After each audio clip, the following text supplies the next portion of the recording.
My first coffee of the day.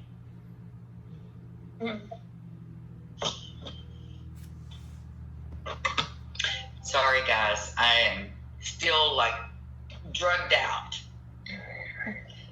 So, what does the word impenia mean? Has in the pleural cavity. Yeah, exactly. Gallbladder perforation, that means that it's burst. Gangrene cholecystitis. Gangrene cholecystitis is you have to lose blood supply for the body to get gangrenous. Okay, because that means the gallbladder is dead. Okay, emphysematous cholecystitis, that means where you have, y'all tell me, emphysematous gallbladder disease. Y'all remember what that is?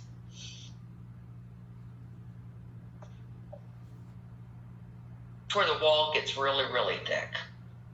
Emphysematous. Okay, complicated cholecystitis. Empia is pus in the gallbladder. It's usually brought on from cholecystitis. It can occur a lot in diabetic patients. You have if it's pus filled, it will look like it has sludge in it. The symptoms are the same as cholecystitis: fever, feels right upper quadrant crane. The only thing is you can have sepsis with this. People die from sepsis because it puts them into shock. It puts them into low blood pressure, high fever, or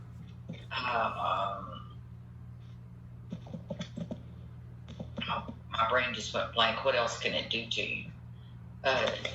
It's kind of like incoherent, makes them incoherent. But they can go in there and aspirate the gallbladder and help to determine whether it's sludge or whether it's pus. But the number one treatment is the cholecystectomy or IV treatments.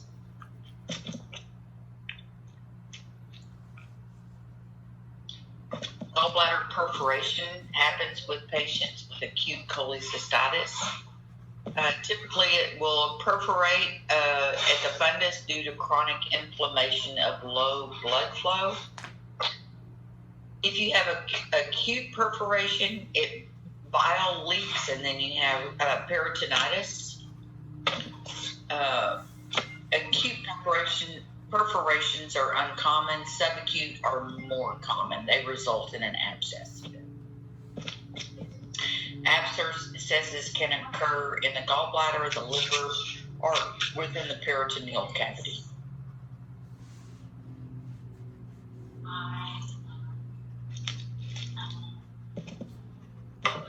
All depends on the age, the delayment of treatment, whether the patient has sepsis or not. Because if you have sepsis, then of course you have a higher mortality rate. Morning. Good morning. Your patients will present with right upper quadrant pain, nausea, vomiting, and fever. Lab values, you'll have abnormal LFTs, and you'll have an increase in white blood cell. Why would I have an increase in white blood cell? They're trying to fight the infection. Correct. You're trying to fight the infection. Okay. Just like if you were to cut your finger. You ever cut a finger so bad that they couldn't hold their finger down? They had to hold it up because it was hurting so bad. Yeah. That's the white blood cells going in there to try to fight and heal the body on its own. Sonographically, you're going to have a complex fluid collection. It's going to be you're going to have hypo, per, and a lot of times you're going to have gas. And what does gas look like on ultrasound? It looks like little sparklers. You'll have an irregular gallbladder wall, gallstones, and you'll have usually a focal defect in the area of the gallbladder wall if you have a perforation.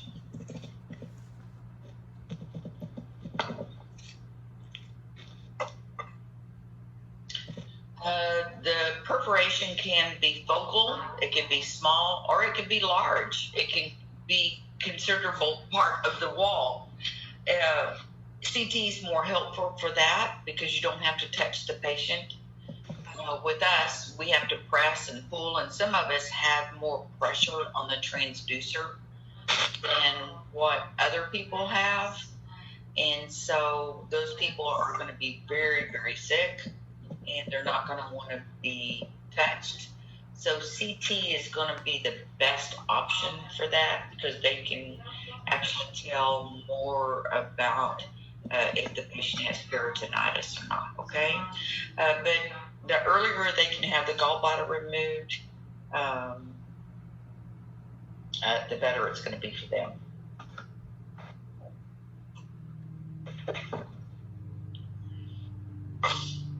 Doesn't this look awful? So you can see that the wall ends like right out here. Here you can't even see the wall, but you can see that it is a gallbladder perforation right here.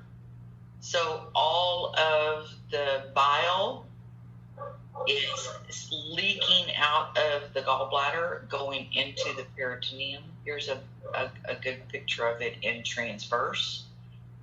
And that's your job as a sonographer, is you need to, when we look at that wall, now you're just measuring it, but eventually you've got to examine the wall to make sure that everything's intact, especially if you see what looks like debris or pus in the gallbladder, because pus and sludge are going to look a lot the same. Pus and sludge? Pus and sludge are going to look a lot the same.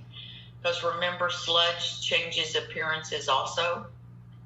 But the one thing about, because pus and sludge are both going to be gravity dependent, pus and sludge are both going to be in the gallbladder wall, in the gallbladder lumen. The only thing with sludge is more homogeneous, and pus is not. Pus is going to be heterogeneous. Also, pus will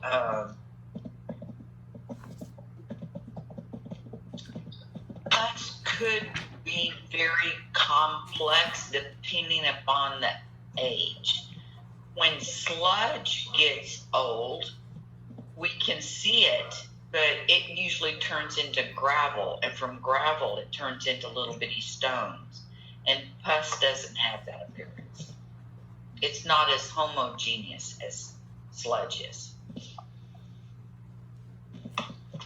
Gangrene happens because we have an absent blood supply or an infection of the gallbladder.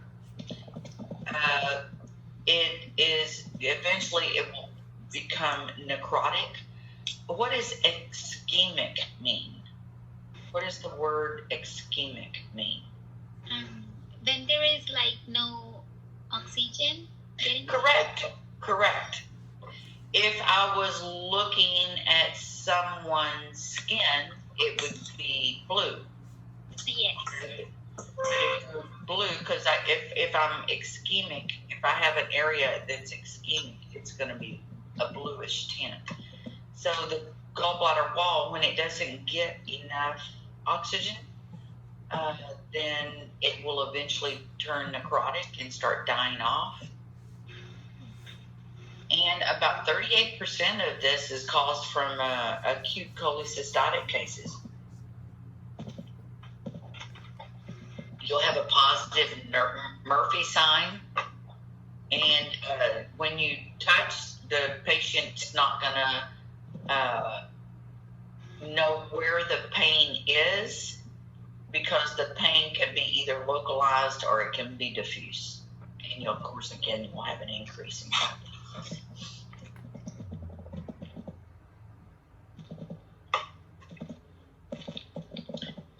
So the sonographic cholecystitis is non-specific when we're trying to make a diagnosis.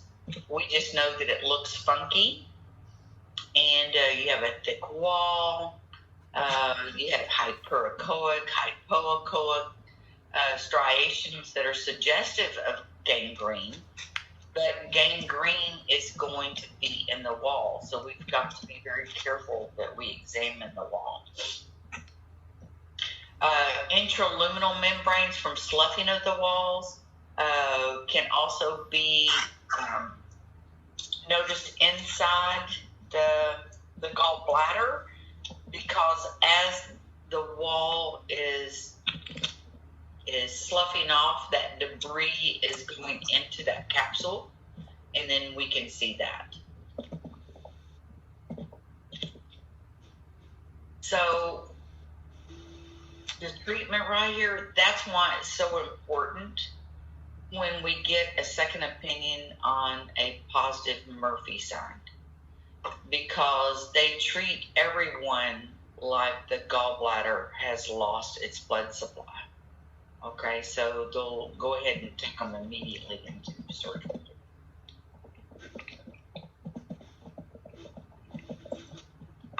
There are 3 classifications, and that's called the Niemeyer classification. I don't think the book. Hang on.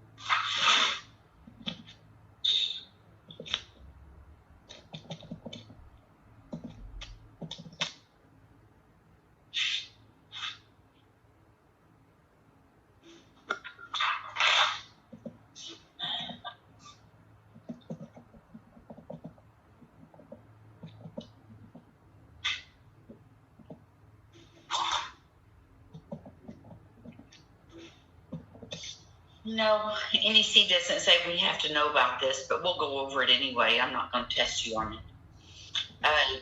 If you have a gangrenous cholecystitis, there are 3 classifications called a Niemeyer. Acute perforation into peritoneal cavity, giving me peritonitis. Subacute perforation with development of an abscess. So it is leaked out of my gallbladder, but is encapsulated into an abscess. Remember, an abscess is complex. It has very complicated walls. And another one is you have a gallbladder perforation with a fistula and with another organ. That can result in a gallbladder ileus if you have a fistula. Here's what a gangrenous cholecystitis looks like, and it looks like just complicated sludge, doesn't it? Yes. You can see that the gallbladder wall is hyperechoic more than it is. It's not regular. It's got complicated pus on the inside of it.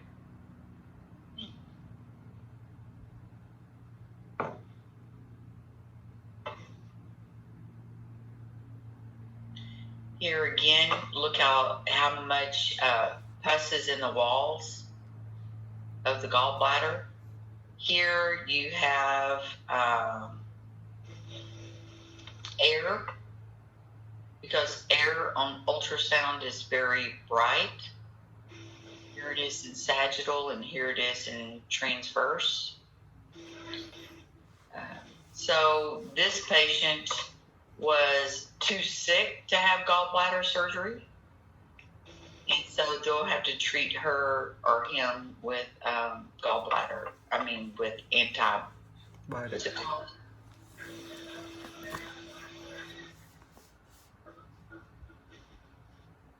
antimicrobial therapy.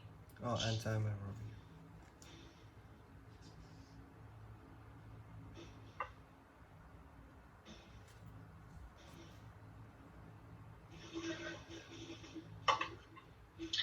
Okay, complicated cholecystitis emphysematous gallbladder.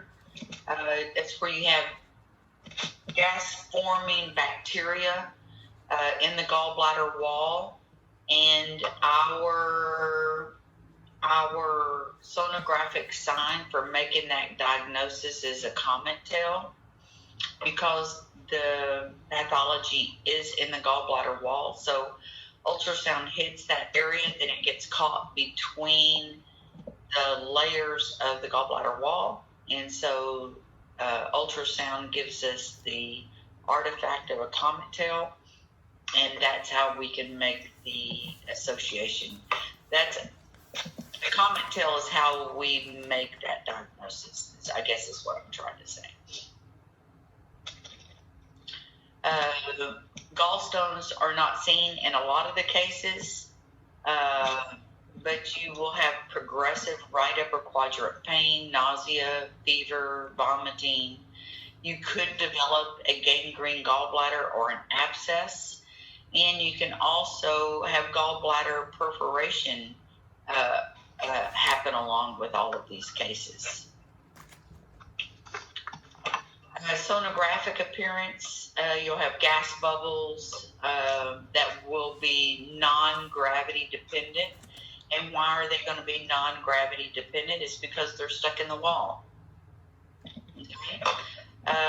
The gallbladder wall will appear to be echogenic, and this is our defining sonographic sign to make the diagnosis for emphysematous cholecystitis.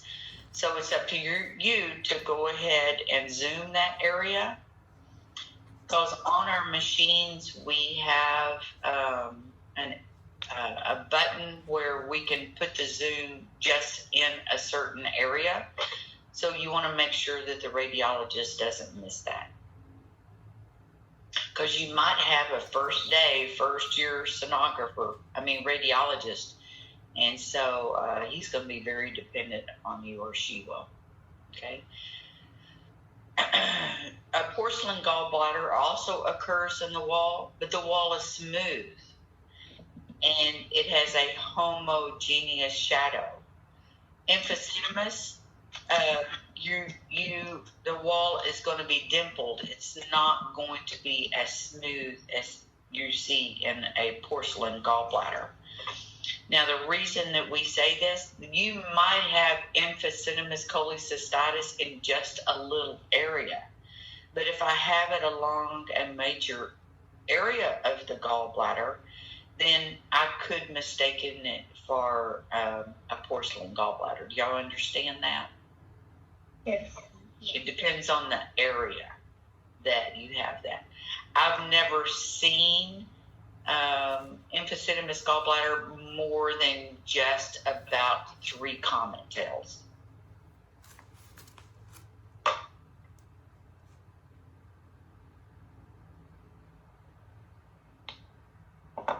So what's happening is we're going to see it because we can't see past the air, right? Because the air ultrasound won't do it, so they're going to send it to CT,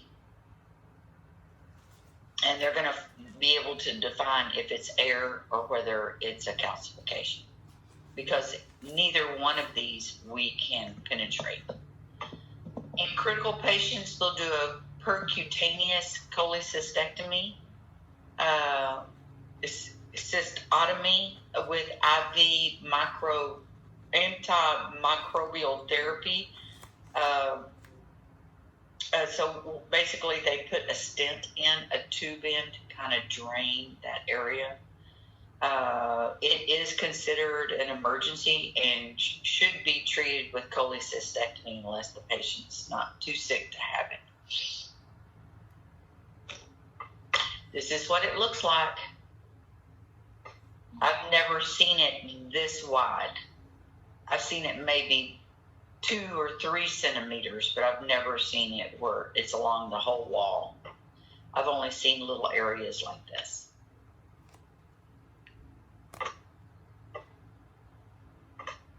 Comet tail, physics. So who hasn't taken their physics? Is everybody studying that needs to? Yes, still studying. Still studying?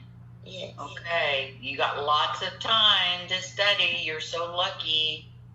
Oh, but you're still working too, aren't you? Exactly. So you don't have any more time. No. I took that back. So while I've got you, I've had 2 more people pass OB. Ooh, So that's good from the seniors from last year. nice. Yeah. So I think we've Everybody have jobs, Miss Shepherd? I know 5 of them do, and 1 of them has an interview today. So that would make 6 that are working.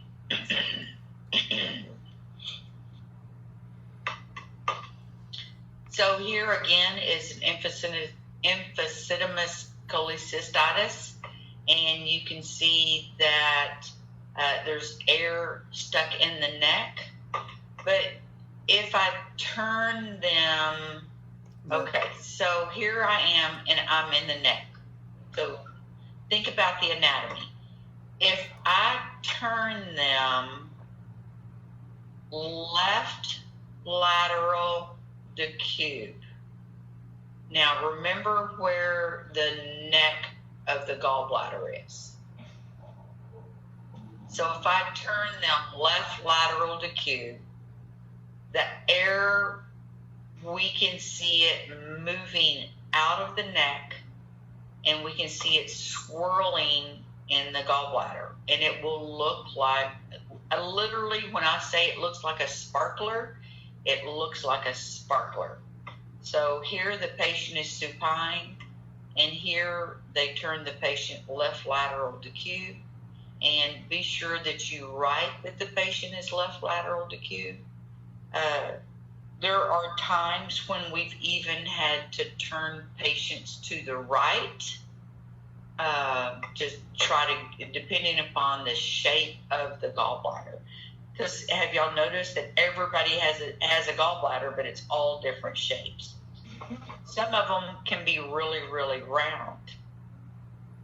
So as a sonographer, you have to do what you have to do to be able to get your patient evaluated. So left lateral decube is not your only position that you can use. Which imaging modality of the gallbladder would be better to distinguish pus from sludge? Sonography?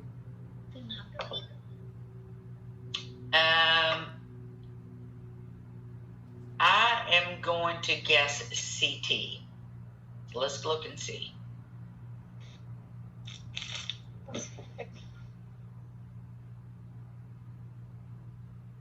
Pus from sludge.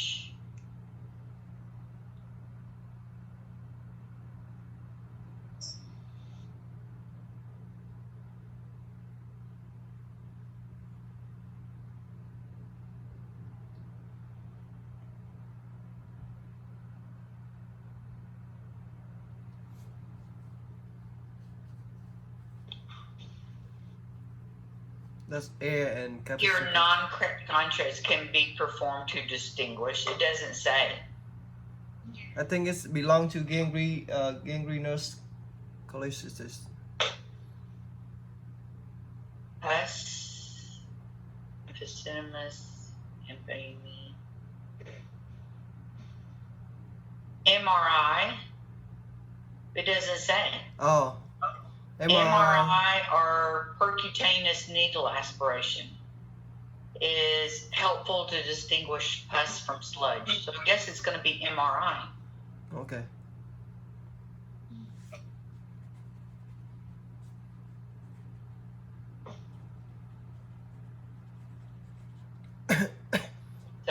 it would be MRI. CT is used for what? CT for When there is air. the air and Air. calcification. Yeah, so if I have an emphysematous gallbladder wall, they would send it to CT.